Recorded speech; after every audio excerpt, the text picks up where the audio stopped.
secretária de Educação, Raquel Teixeira, e é importante ressaltar que o Rio Grande do Sul, ele entrou em bandeira preta lá no final de fevereiro, e tivemos, ao longo do mês de março e do mês de abril até aqui, a bandeira preta, destacando que o Estado atingiu uma situação de ocupação de leitos crítica e vem observando a redução dessa demanda em leitos hospitalares aqui no Estado, mas ainda num patamar muito elevado. Por isso que ele continua em bandeira preta. Mas, para o Estado do Rio Grande do Sul, em bandeira preta, poderia já funcionar a educação infantil e o ensino fundamental nos 2 primeiros anos que são de alfabetização. O segundo ano, porque são o primeiro ano da alfabetização do ano passado, que já foi prejudicado em função da pandemia. Nós queremos as aulas no Rio Grande do Sul. É muito importante que a gente tenha o retorno das aulas de forma híbrida, presencial, com protocolos, com controle, com distanciamento. Para isso, nós temos uma novidade, né, que é a educação estará no sistema de cogestão, o que significa que, embora o Estado esteja em bandeira preta, o que serve de alerta para a população de que o risco ainda é alto, a gente quer que os municípios, então, possam aplicar as regras mais brandas, a da bandeira vermelha, e assim possam fazer a retomada da educação presencialmente. Esta é a novidade. A bandeira preta, embora continue, os municípios podem aplicar uma restrição menor, a da bandeira vermelha, no Estado, inclusive para a educação, que antes não era permitido. É importante lembrar, nós estamos reduzindo a ocupação dos leitos de UTI no Estado. São cerca de 480 leitos livres neste momento. O Estado chegou a ter menos 120 leitos livres, significa que tínhamos mais demanda do que a capacidade de oferta. A ocupação desses leitos também com pacientes internados para o coronavírus era de mais de 2.000 pacientes confirmados e agora é de 1.900 pacientes confirmados. Ou seja, a gente tem melhorado, mas ainda num nível muito alto, por isso que a bandeira preta segue valendo no estado do Rio Grande do Sul, mas a cogestão na educação também vai permitir a aplicação de regras mais brandas. Eu vou abrir imediatamente para as perguntas, para a gente ser objetivo aqui, e a gente sabe, né, que nesse momento nós temos o Jornal do Almoço ao vivo, então eu vou abrir aqui, vou pedir que o áudio possa vir do Jornal do Almoço para que a gente possa acompanhar. Em seguida, a gente passa também aos jornalistas dos demais veículos que estão aqui conosco.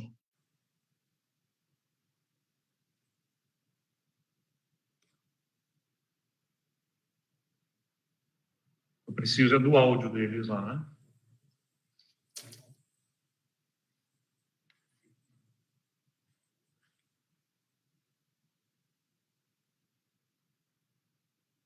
Nós não temos o áudio aqui da Cristina. Tem que pedir à equipe do jornal que faça a liberação. Ela vai lhe chamar agora. Governador, escuta a Cristina? Agora sim. Agora escuta, tá certo. Então, aqui pelo meu celular mesmo. Governador, bom dia para o senhor, bom dia a todos os colegas aí também que participam dessa entrevista coletiva. Governador, esse decreto aí, né, que foi publicado em edição extra do Diário Oficial, foi uma forma, parece que encontrada aí para permitir a volta às aulas sem descumprir a determinação judicial, né? Na verdade, o procurador já enviou uma petição ao Tribunal de Justiça informando essa situação. Mas nós podemos dizer, governador, que a volta às aulas já está valendo, independentemente da manifestação do tribunal? Sim, Cristina, nós desejamos a volta às aulas. É muito importante que as aulas possam voltar presencialmente no estado do Rio Grande do Sul, com todos os protocolos, num sistema híbrido. Ao meu lado está aqui a nossa secretária, Raquel Teixeira, secretária de Educação. E o que nós fizemos? Colocamos a educação também no modelo da cogestão. O que significa que, embora o Estado esteja em bandeira preta, os municípios podem aplicar as regras da bandeira vermelha. E as regras da bandeira vermelha, né, com a previsão de poder fazer as aulas presenciais para a educação infantil para o primeiro e segundo ano da alfabetização nas séries iniciais. É muito importante que elas possam voltar. Está autorizado desde já a voltar para segunda-feira essas aulas. O que nós fizemos é uma petição informando ao Tribunal de Justiça desta nova medida, especialmente considerando que o Estado está observando a redução de internações de casos aqui no Rio Grande do Sul, num melhor momento, e a bandeira preta fica como um alerta de que ainda temos um nível elevado, sim, de internações, que nos preocupa, isso é um alerta para a população, mas considerando a melhoria que a gente tem do quadro do coronavírus no Estado, fica a cogestão para a educação também permitindo a volta às aulas já na segunda-feira. Bom, governador, daqui a pouquinho a gente vai conversar também com o procurador do Estado aqui, para a gente entender melhor toda essa questão jurídica, toda essa questão técnica aí, né? Mas eu gostaria de aproveitar que eu estou conversando com o senhor para saber que hoje sai um novo mapa do distanciamento controlado. Alguns setores aí estão na expectativa, né, de que algumas regiões entrem para a bandeira vermelha. Há essa possibilidade, governador? Nós analisamos 11 indicadores no modelo do distanciamento controlado, Cristina, e esses indicadores medem a velocidade do contágio e também a ocupação dos nossos leitos. O que acontece? Um dos indicadores é o que é chamado salvaguarda, né? A gente tem uma salvaguarda que é a análise de quantos leitos livres estão disponíveis no Estado na proporção dos leitos que estão ocupados com pacientes confirmados de coronavírus. E isso tem melhorado a cada semana. Na semana passada, a gente tinha 0,1, agora já é 0,25. Mas tem que chegar a um momento melhor para termos segurança, uma folga, um fôlego no nosso sistema hospitalar que nos dê segurança de poder migrar para medidas ainda menos restritivas do que aquelas que já estamos empreendendo. Então, como ainda não atingimos esse percentual de 0,35, não é na verdade um percentual, é um valor, né? O que significa que a gente tem mais de 2 pacientes ocupando leitos confirmados de coronavírus para cada leito que está livre para atendimento em UTIs, o Estado deverá continuar ainda na bandeira preta, mas com a cogestão, a educação também poderá entrar nas regras da bandeira vermelha para os municípios e para as regiões, funcionando a partir da próxima segunda-feira. E a gente avançou no relaxamento de algumas outras restrições. Por exemplo, os restaurantes poderão funcionar também no final de semana, a partir de amanhã, o decreto já está publicado, à noite, que eles não tinham a permissão antes, né, com o intuito de reduzir aglomerações. Os restaurantes podem voltar a funcionar à noite, nos finais de semana, pelo nosso novo decreto, e algumas outras questões ligadas a parques indoor, os parques em locais fechados, também houve um relaxamento dessas restrições que estão sob a cogestão permitida para funcionamento também a partir deste final de semana. Bom, governador, claro que então foi levado em conta aí toda uma questão, né, técnica sobre esses indicadores que permitiram essas flexibilizações, mas a gente sabe que os nossos níveis, né, estão muito altos, nós estamos muito próximos aí, daqui a pouco se acontece aí uma nova contaminação mais alta, esses números rapidamente vão subir. Como passar para a população, governador, que a situação está se normalizando? Como fazer essas flexibilizações que o senhor está dizendo aí que são permitidas, que houve um grande estudo, né, permitindo essas flexibilizações, sem dar um recado errado aí para a população, governador? Cristina, a gente tem preocupação justamente com isso. É importante que a população entenda que o risco ainda é alto, especialmente em função do quadro da possibilidade de internação nos nossos hospitais. Os hospitais do Rio Grande do Sul, os leitos de UTI SUS estão com 88% de ocupação. Cerca de 82% de ocupação. Os leitos privados, a mais de 95% de ocupação. Ainda é um indicador alto. E, por isso, as pessoas precisam ajudar cumprindo protocolos, denunciando casos de aglomerações, de festas que aconteçam pelo Disque Denúncia, que pode ser acessado Disque Denúncia 181 do Estado do Rio Grande do Sul. É uma questão de exigir respeito por si mesmo, para a sua família, para os que estão à sua volta, exigir que as pessoas cumpram os protocolos de distanciamento. E por isso que nós mantemos o Estado em bandeira preta, né, para que as pessoas entendam que a situação, embora esteja melhorando, ainda não é confortável. O Estado do Rio Grande do Sul é o que mais vacina no Brasil, isso já está claro. vacinamos com celeridade, com agilidade, mas ainda assim são cerca de 18% da população que recebeu a primeira dose. É importante que haja ainda a expansão dessa vacinação ao longo do mês de maio, para que possamos chegar no inverno, momento em que estarão acontecendo outras doenças respiratórias com mais folga, mais fôlego no nosso sistema hospitalar, e assim possamos estar mais tranquilos para um retorno à vida próxima do normal, como nós queremos. Governador, muito obrigada por participar ao vivo do Jornal do Almoço. Quero agradecer também aí todos os outros jornalistas que estão participando dessa coletiva e permitiram aí que o Jornal do Almoço entrasse ao vivo, fazendo aí as primeiras perguntas dessa coletiva. Um bom trabalho a todos. Governador, boa tarde para o senhor. Obrigado, até mais. Bom, a gente segue aqui o nosso Jornal do Almoço agora, né? Porque hoje é dia de São Jorge. Pelo segundo ano consecutivo, as celebrações estão sendo... Então, seguimos aqui as perguntas. A próxima pergunta é do Guilherme Milman, da Band. Por favor, Guilherme. Oi, governador. Bom dia, me ouve bem? Tudo bem, Guilherme. Por favor, fique à vontade. Vamos lá, bom dia a todos. Governador, os professores e profissionais de educação seguem dizendo que só vão se sentir confortáveis a retomar as aulas se forem vacinados. O ministro Ricardo Lewandowski deve tomar uma decisão sobre a ação enviada por vocês ao STF, que antecipa a categoria para se vacinar contra a Covid-19, né, na semana que vem. E eu queria saber, governador, caso o ministro decidir que não é correto antecipar o público de professores, vocês vão manter as aulas e há alguma outra estratégia para tentar garantir uma proteção maior aos professores sem a autorização para se vacinar? Olha, Guilherme, nós consideramos importante fazer essa antecipação para dar esse conforto, essa segurança para os professores, não apenas os professores, todos os profissionais da educação. Inclusive, a nossa Secretaria de Educação, já junto com a Secretaria da Saúde, né, organiza de que forma isso se dará uma vez que a gente venha a receber essa autorização para essa antecipação.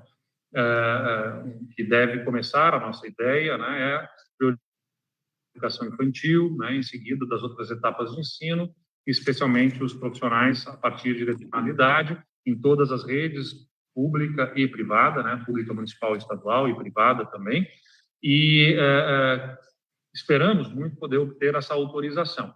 Por que nós consideramos importante ter a autorização judicial?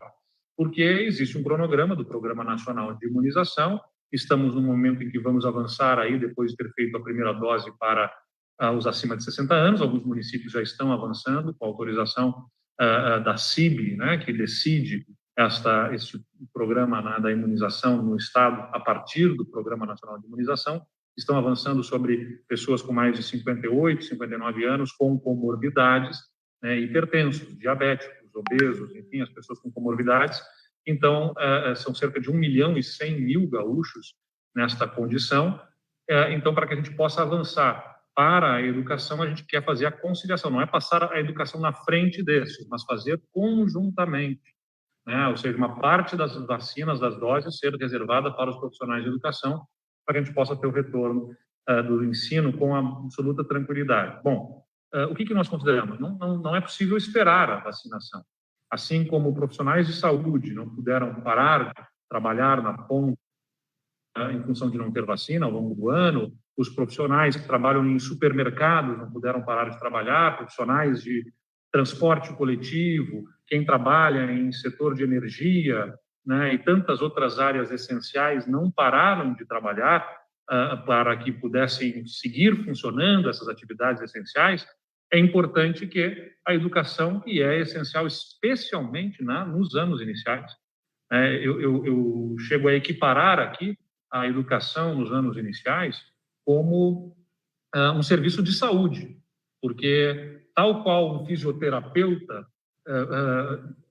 faz estímulos a uma pessoa que tem algum problema nos seus músculos ou algum problema outro que demande exercícios e atividade para o seu condicionamento ou recondicionamento físico, um profissional de educação, especialmente na educação infantil e na alfabetização, nas séries iniciais, ele estimula o cérebro, a capacidade cognitiva de uma criança, a sua capacidade emocional, o seu potencial ele é determinado diretamente pelos estímulos que recebe na primeira infância. E se não receber ali, a capacidade de recuperar depois é muito mais difícil, né? E talvez até impossibilitando um desenvolvimento pleno de futuro adulto.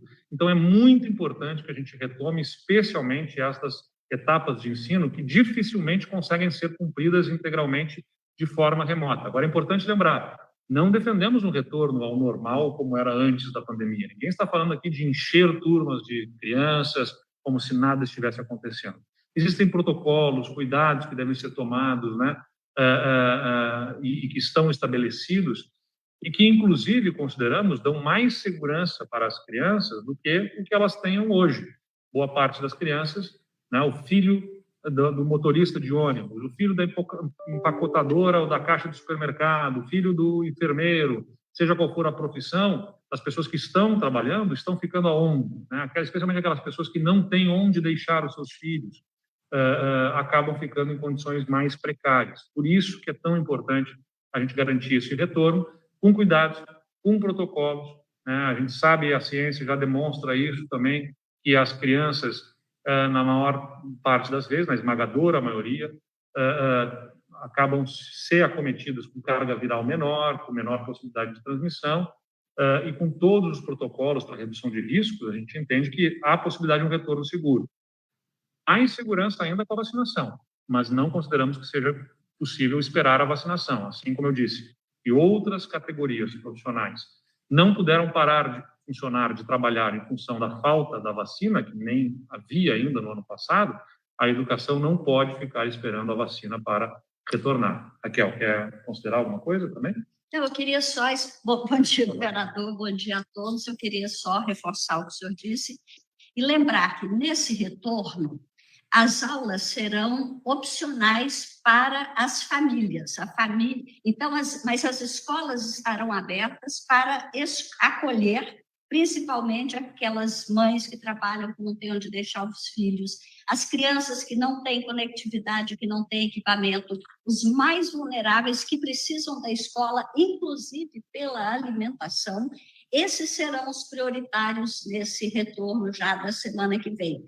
Esse retorno envolve em torno de 125 mil alunos no estado, 72 mil, governador, na rede estadual, e nós estamos com plano de contingência, rodízio de alunos, selecionando as crianças que são mais vulneráveis e que têm maior da escola para apoio pedagógico, apoio emocional, apoio nutricional.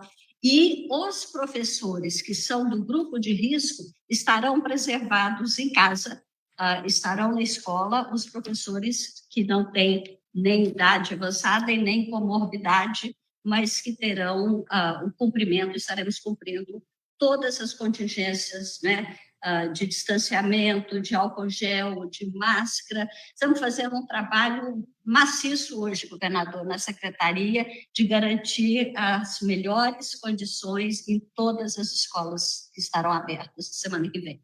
Perfeito. Obrigado, secretária Raquel. A próxima pergunta é do Aristóteles Júnior, da Rádio Guaíba. Por favor, Aristóteles. Governador, bom dia a todos os colegas. No decreto publicado ontem à noite, durante a madrugada, aparece que os protocolos devem ser definidos em conjunto pela Secretaria da Educação e também pela Secretaria da Saúde. Eu queria questionar o senhor e também a secretária se já há alguma ideia de como vão ser esses protocolos, além da questão do distanciamento de 1,5 metro entre as classes, que já aparece no decreto. Se vai ter alguma coisa a mais para reforçar a segurança sanitária das escolas nesse momento de reabertura. Nós temos, Aristóteles, esses protocolos, como a gente falou, as escolas devem manter o distanciamento mínimo de 1,5 metro entre as classes. Os materiais têm que ser individuais para as crianças. Estão vedadas atividades coletivas ou que envolvam aglomeração, contato físico entre as crianças. A gente está tratando aqui, é importante dizer, sobre o retorno das atividades de educação infantil e do 1º e 2º ano do ensino fundamental. E temos um protocolo todo estabelecido que a secretária... Cada escola faz o seu plano de contingenciamento atendendo todas as regulamentações, exigências da Secretaria de Saúde, da Educação. Escola por escola, a gente está fazendo um checklist das condições sanitárias exigidas pela Secretaria da Saúde, governador. Toda escola tem isso. A secretária traz aqui justamente porque a gente demanda que haja, né, um COI, que é um Centro de Operações de Emergência. E um plano de contingenciamento por escola. E o plano de contingência escola a escola, né, que é monitorado e acompanhado para garantir que haja toda essa estrutura pensada para garantir a redução do risco. Né? Risco zero é impossível, mas é uma redução de riscos bastante forte a partir dos planos de contingência estabelecidos, revisados nas escolas. E eu quero dizer, governador, que eu serei a primeira a não permitir o retorno em alguma escola que não atenda todas essas exigências. Então, a gente está fazendo um esforço possível e até impossível às vezes. Perfeito. A próxima pergunta, da Jéssica Moraes, do SBT. Governador, secretária, boa tarde, bom dia. Mais operacionalmente, eu gostaria de saber de vocês essa questão dos professores do grupo de risco que não vão retornar, os que ainda não foram vacinados. Como acontece? Eles informam vocês da sua situação, apresentam algum laudo médico, enfim, e os pais que não queiram enviar as crianças às escolas nesse momento também, como proceder? Continuam as atividades online, as aulas nesse modelo híbrido? Como vai ser esse dia a dia? Sim, continuam as atividades online para as famílias que optarem por deixar os filhos nas escolas. Os professores que não retornarão, nós já sabemos pelo próprio controle que temos no RH, pela idade, as comorbidades também os professores já mandaram atestado e nós já temos, então, um número levantado de quantos temporários precisaremos para substituir esses professores risco para garantir que nenhuma sala de aula estará sem professor. Obrigado, Jéssica. A próxima pergunta é do Vitor Rosa, da Rádio Gaúcha. Por favor, Vitor. Governador, bom dia a todos. A minha pergunta, governador, ela ainda parte do básico, que a gente vem recebendo muitas perguntas de pais, de alunos e também de professores, pedindo uma palavra do senhor até para ter uma garantia nesse sentido. Afinal, na segunda-feira, os alunos das escolas particulares e estaduais do ensino infantil e primeiro e segundo ano do ensino fundamental vão retomar as aulas? Estão autorizados a retomar as aulas? Sim, Vitor, estão autorizados a retomar as aulas. O decreto, ele estabelece justamente que na bandeira preta, mesmo que ela continue, a educação pode ser alvo da cogestão, o que não era possível antes. E agora, então, as regiões que têm a cogestão, e todas as regiões do Estado hoje têm a possibilidade de adoção de cogestão, e com isso implementam as regras menos rígidas ou da bandeira inferior, que no caso é a bandeira vermelha. É isso que acontece. E nós estamos levando essa informação ao Tribunal de Justiça.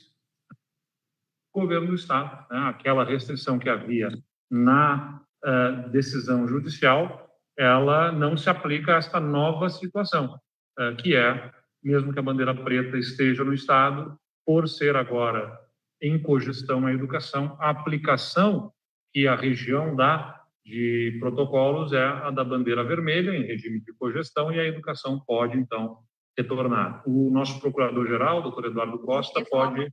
Por favor.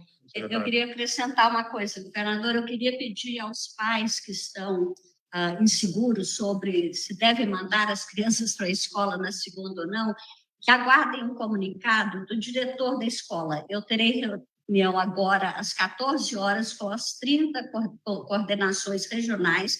Eles estão fazendo esse trabalho escola por escola. Cada escola tem que ter o plano de contingenciamento aprovado e nós estamos definindo um rodízio de alunos, um máximo de 35% de crianças presentes, e essas crianças estão sendo selecionadas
primeiro grau.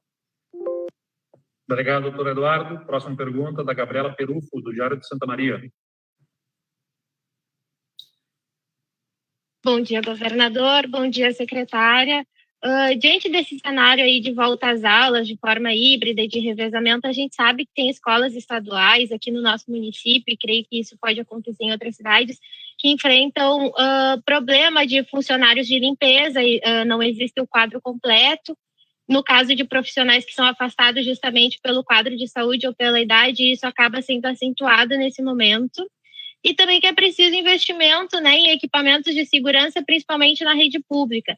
Eu gostaria de saber qual é o plano, o que o Estado pretende fazer, se vai haver também contratação de funcionários, pensando principalmente na higienização dos espaços dos alunos e dos professores, e como deve reforçar a questão aí de equipamentos de segurança, de álcool em gel, de máscaras, para alunos, funcionários e professores aí terem o máximo de segurança possível. Obrigada. Secretária Raquel. O ano passado foram investidos 270 milhões já na compra desses equipamentos. O levantamento que eu fiz com as escolas é que elas estão supridas de máscaras e EPIs, mas, como eu disse, nós estamos, nesse final de semana, fechando todas essas situações e estaremos divulgando, governador, amplamente. Aliás, eu quero pedir espaço nos jornais de Bom Dia, na segunda-feira, para mandar esse recado para as famílias. Vamos contratar pessoal de limpeza, de merenda, e vamos contratar professores temporários para substituir aqueles que estarão afastados porque são do grupo de risco. Todo esse levantamento já está pronto, todas as solicitações, os processos já estão tramitando, então isso será de rápida resolução. Nós já temos esses números. Até porque o Estado se preparava para fazer o retorno no início do mês de março, escolas, o que acabou sendo impedido em função dessa nova escalada de casos e que acabou, depois, com a decisão judicial, acabou suspendendo todas as atividades da educação no Estado. O Estado já estava em processo de preparação, aliás, no ano passado a gente fez também, né, dentro do possível retorno nas escolas. O Estado defende esse retorno já desde meados do ano passado. E, então, todo o processo para contratação de pessoal, compra de equipamento, materiais, enfim, esses investimentos já vinham sendo feitos pelo Estado. É claro que, especificamente, em algum ponto, em alguma escola, pode ter algum tipo de problema focalizado que ainda precisa ser contornado, e é o que a Secretaria de Educação está fazendo, né, esse pente fino para identificar situações específicas que mereçam uma atenção especial. A próxima pergunta é do Marcel Hartmann, da Zero Hora. Oi, vocês estão me ouvindo? Sim. A gente precisa de investimento. Secretários colegas.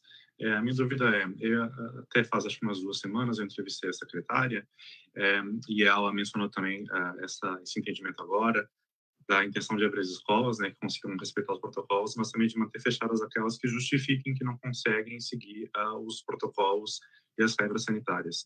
Eu gostaria de saber se esse é o entendimento do Palácio Piratini como um todo, se a SEDUC tem levantado o número de escolas que afirmaram que não conseguem e que a SEDUC reconhece que não conseguem abrir, e o que vai ser feito para essas escolas?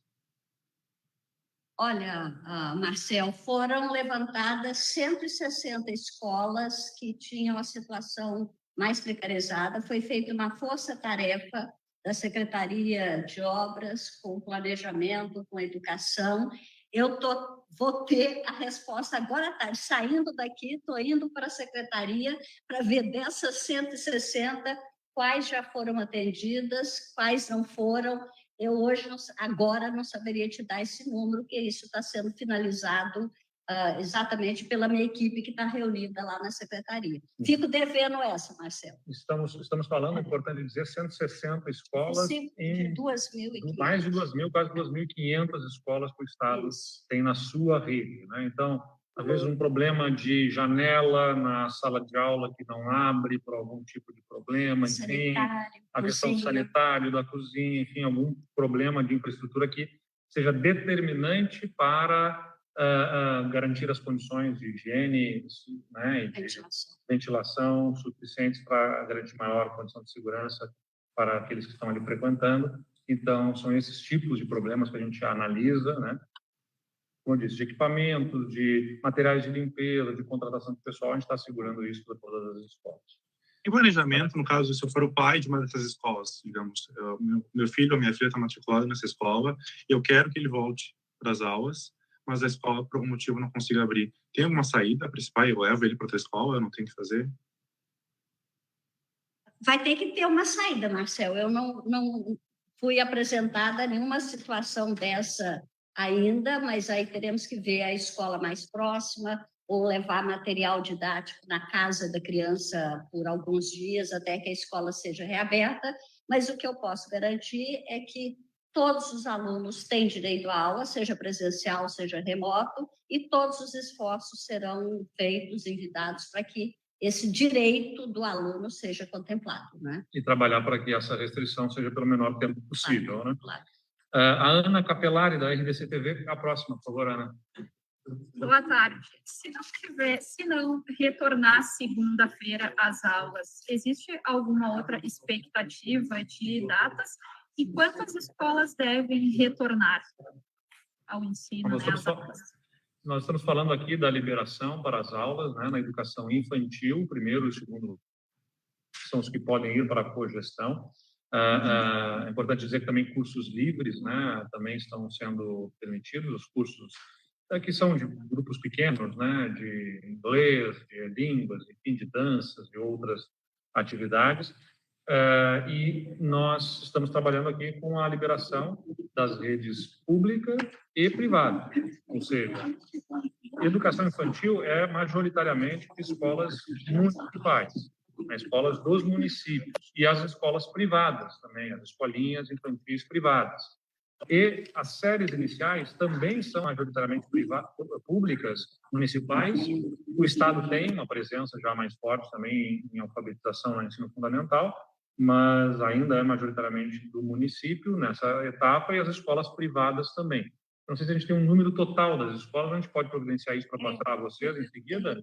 Eu tenho no meu telefone aqui, eu estou com os números da rede estadual, de infantil, pré-escola, fundamental, mas esses números, a gente tem todos esses números, eu passo para o senhor depois, coordenadora, que está no meu celular, eu não estou com ele aqui.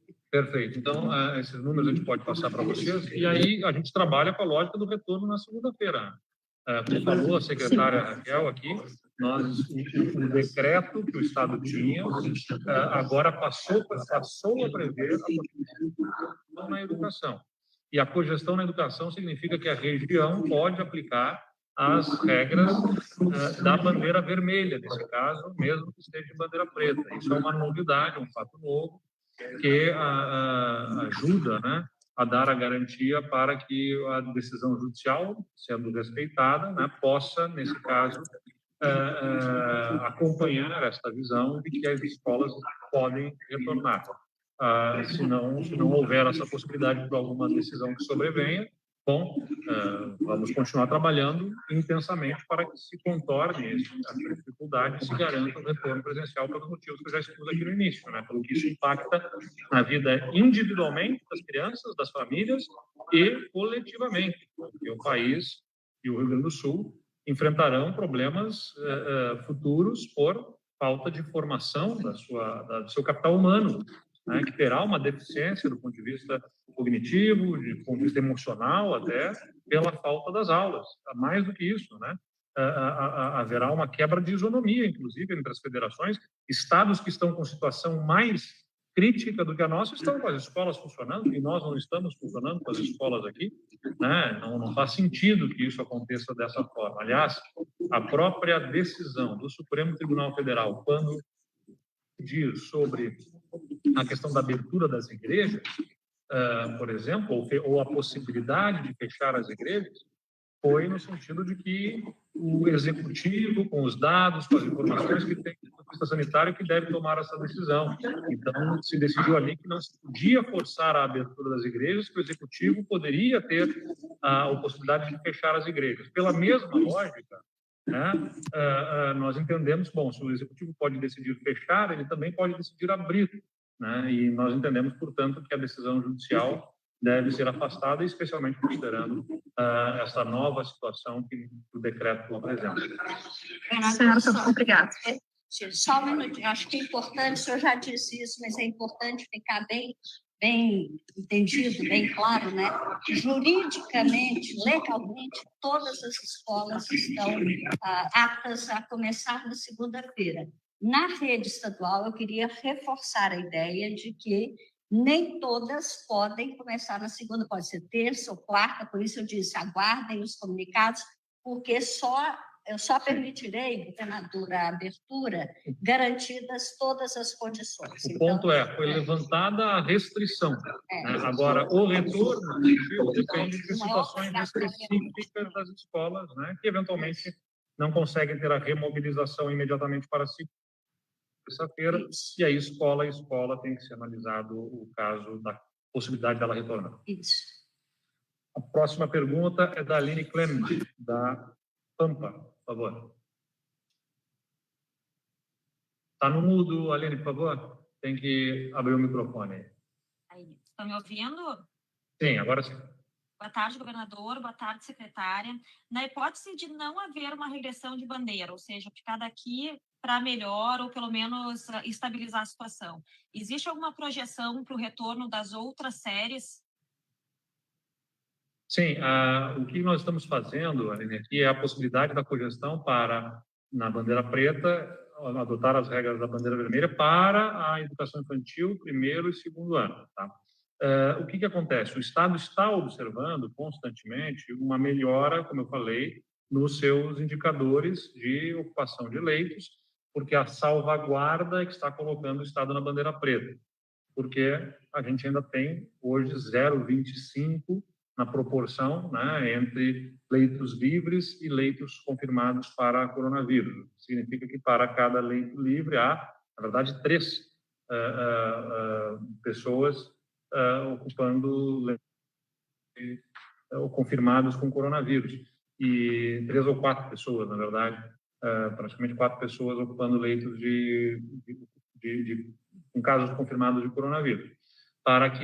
Mas o Estado vem avançando rapidamente nesse sentido. A nossa expectativa é no ritmo que está avançando a melhoria, se continuar neste ritmo de redução da ocupação e liberação de leitos, o Estado possa já na próxima semana, né, ter essa retirada da salvaguarda. Ele vai possivelmente passar esse indicador do 0,35, consideramos um indicador crítico, que é quando observamos, né, a gente monitora esse dado, essa informação desde o início da pandemia, e é quando começam a se agravar as dificuldades para alocar pacientes. Vejam que o Estado hoje está conseguindo atender a todos, mas ainda continua com a suspensão das cirurgias eletivas, por exemplo. Ou seja, o Estado consegue atendimento a todas as pessoas que demandam atendimento por coronavírus, mas isso está acontecendo às custas de não fazer cirurgias eletivas, que são, por exemplo, né, para dar um exemplo, uma cirurgia ortopédica. Alguém tem um problema, né, de um acidente e que precisa fazer aquela cirurgia, mas ela não é de urgência para a saúde. Ela é eletiva porque ela pode aguardar, mas não significa que essa pessoa não tenha consequências do ponto de vista de saúde por aquela cirurgia estar sendo adiada. Né? E muitas cirurgias estão sendo adiadas por quê? Porque os hospitais estão super demandados nesse momento.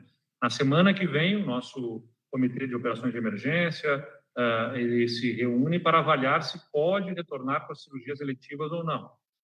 Só para dar uma informação, os pacientes não coronavírus, não Covid, que não são nem confirmados nem suspeitos de coronavírus, eram nos leitos de UTI até o início do mês de março, em média em torno de 1.000 pacientes. E eles reduziram ao longo do mês de março para 800 pacientes, ou seja, o espaço nas nossas UTIs foi aberto também em função de comprimir o espaço para outros pacientes. O que significa isso, então? A gente precisa ver uma folga, um fôlego maior nas nossas estruturas de UTI para ter a segurança de que o Estado consegue voltar a fazer as cirurgias eletivas, atender os pacientes de coronavírus e ainda os pacientes que virão no inverno com outras doenças respiratórias. É por isso que existe a salvaguarda, né? Ela não tem a missão de manter o Estado em bandeira preta para sempre. Ela é justamente para que a gente possa dar o alerta ao grau que a gente verifica de risco. Nesse caso, do risco de, se houver uma nova onda de coronavírus, a gente terá dificuldades de rapidamente abrir novos leitos. Então, a gente precisa ter uma folga, um fôlego na nossa estrutura hospitalar e, pelo quadro que a gente está observando, estimamos que é possível que na próxima semana a gente tenha essa salvaguarda superada, né? Superando esse quadro de 0,35 leito livre para cada leito ocupado por paciente de coronavírus, o que significará a possibilidade, então, de o Estado verificar a saída da salvaguarda e as regiões, então, irem para as suas bandeiras de acordo com o que os outros indicadores apuram, né? Certo, então só para esclarecer, governador, não existe como havia no ano passado aquela projeção de a cada semana ou a cada quinzena algumas séries irem retornando. Vai depender do andamento semana a semana para que aos poucos cada uma delas volte às aulas. É com o que nós trabalhamos justamente. E aí, com a possibilidade da aplicação da bandeira vermelha, voltam, na verdade, libera-se a educação conforme os protocolos da bandeira vermelha, que estabelece lá os protocolos estabelecidos, mas que avança para uma liberação para as demais séries, né? E aí cada região vai ter que observar a sua situação para que possa fazer o retorno. Não será faseado, portanto. Deixa eu ver aqui. Próxima pergunta. Julian Kober, da SB Comunicações de Panambi. Por favor. Boa tarde, governador. Boa tarde, secretária. Boa tarde a todos os colegas também de comunicação que estão aí na coletiva. Governador, a gente tem visto uma queda nos indicadores, uma queda no número de infectados, mas a gente também percebeu, principalmente aqui no município de Panambi, que a faixa etária tem mudado, a faixa etária das pessoas que estão sendo infectadas. Estamos vendo cada vez mais jovens sendo infectados aqui no município, cada vez pessoas mais novas, crianças, adolescentes principalmente, e enquanto isso os idosos, né, não estão mais nesse número. A pergunta que eu faço, governador, diante dessa redução da faixa etária, isso não preocupa vocês em trazer esse retorno das aulas presenciais, das atividades presenciais? E a questão da nova variante também não preocupa?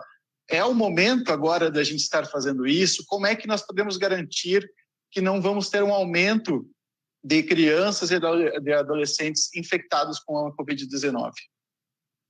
Julian, a preocupação, ela existe, tanto é que nós exigimos cumprimento de protocolos, não é retorno ao normal, é um retorno com protocolo de distanciamento para reduzir os riscos. Se os protocolos forem atendidos, os riscos são muito pequenos. O uso da máscara, a higienização constante das superfícies, das mãos, o distanciamento, tudo isso reduz muito o risco de contágio. E eu lembro que saúde não é só não ter coronavírus. Saúde é ter nutrição adequada, né, desenvolvimento psíquico, motor, né, tudo isso integra a saúde. Então, eu não posso, querendo pensar que saúde é só não ter coronavírus, acarretar outros problemas de saúde graves para essas crianças de desenvolvimento. E por isso que o Estado avança, né, buscando o retorno da educação presencial, porque senão nós teremos meninos e meninas que, muito bem, não terão o coronavírus, mas terão outros problemas muito graves, eventualmente de nutrição, ou até, como a escola é o principal braço, né, do poder público nas periferias, nas comunidades, eventualmente, e não só nas periferias, serve para todos as classes sociais, enfim, eventualmente casos de abusos, casos de violência doméstica são diagnosticados a partir da escola que faz o encaminhamento devido ao conselho tutelar para análise, porque recebe aquela criança, identifica algum tipo de problema, de transtorno, de dificuldade de relacionamento que pode significar algum tipo de problema doméstico, e tudo isso envolve a saúde também. Então, vejam o quanto que é importante a gente ter as escolas, né, funcionando, porque elas estimulam e também cuidam das crianças para que a gente possa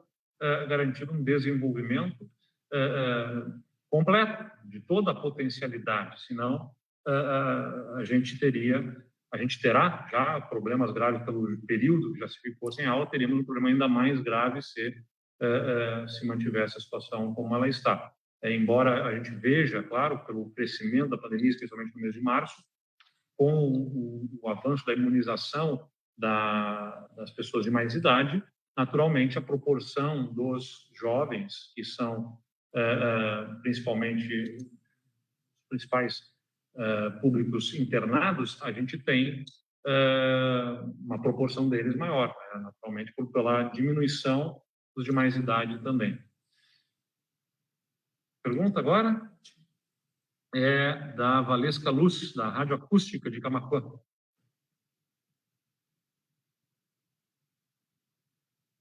Embora a Valesca tenha tirado do mudo, não veio o som para nós aqui, Valesca.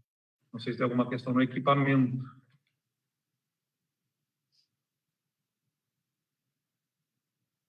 Acho que algum problema na mesa de som, alguma coisa, porque eu vejo que tu estás falando, o som não está no mudo, mas não chega aqui. Eu vou fazer o seguinte, se quiser passar para o pessoal um áudio aqui no WhatsApp, eles me passam, a gente ouve aqui. Para não deixar a Valesca sem atendimento lá. Se quiser, manda um áudio rapidinho ali com a pergunta.